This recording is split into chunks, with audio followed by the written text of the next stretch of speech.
first line of defense and the last word in emergency response. Firefighters, paramedics, swift water rescuers, highline climbers. These are the men and women of Dublin Fire Rescue and Ambulance Service.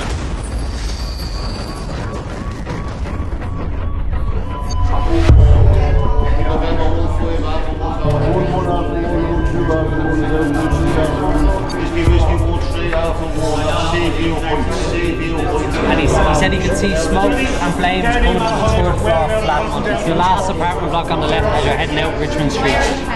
Okay, so you can outhouse. What's your phone number? Phone your phone.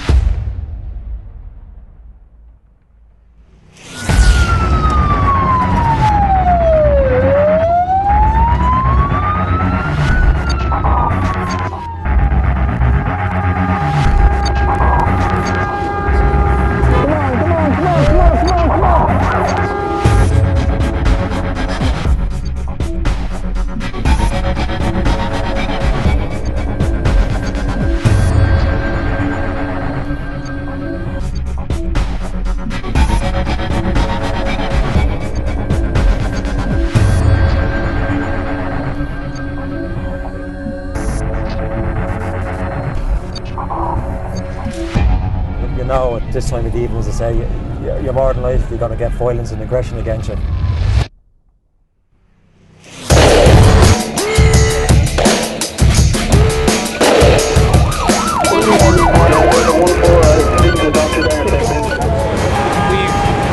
Terrace, 3-storey houses, 10, 11 and 12 have been compromised by the fire.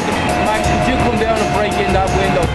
Our concern is that somebody was actually sleeping in the upper part.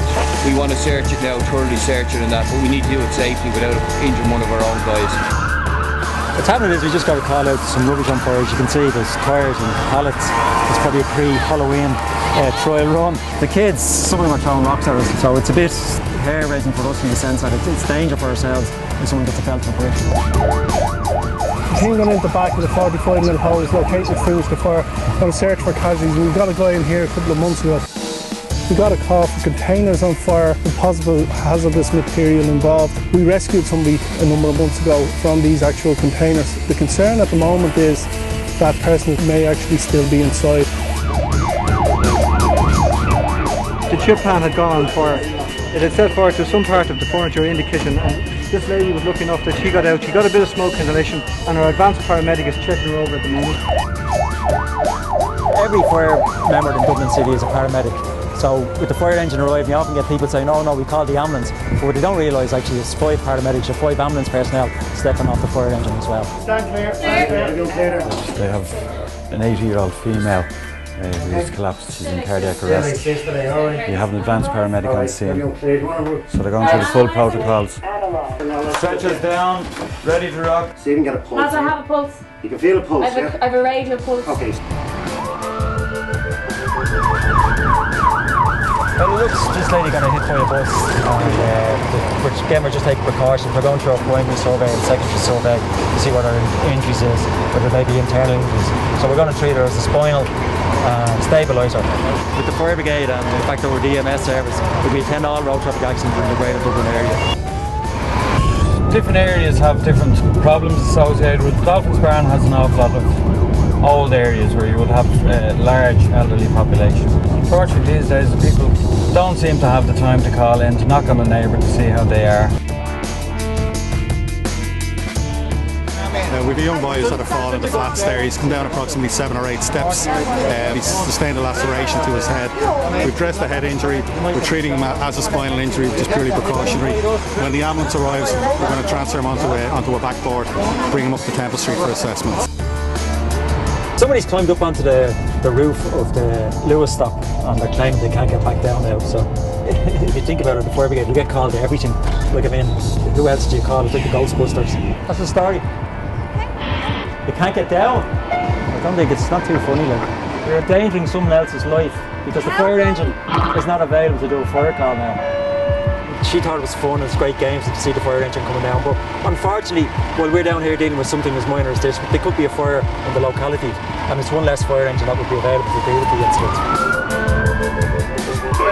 It's an SRT call, swiftwater rescue basically.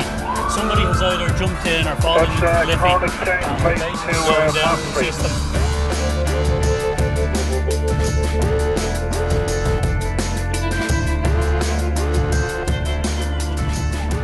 I can't say enough for you, really, I really can't. You're doing great work at the moment, and we're really grateful for getting us out. The fire brigade, because without the fire brigade we'd be screwed. What the hell are we going to do? You get the fire brigade get no thanks. No. They get absolutely no thanks, and you're just saving lives all the time, and you're amazing.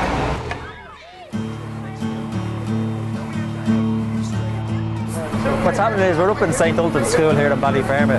So we've been given talks inside to the schools, and all the schools in the Ballyferma area are actually coming up here to receive the talk. I mean, all kids love to see the fire engine in their area, and it's great for us, I mean, even from this age here, that they realise that the fire brigade are friendly people. I mean, it's great to interact with the public, and especially with the children, because it works both ways. To say the children enjoy it and the lads themselves enjoy it.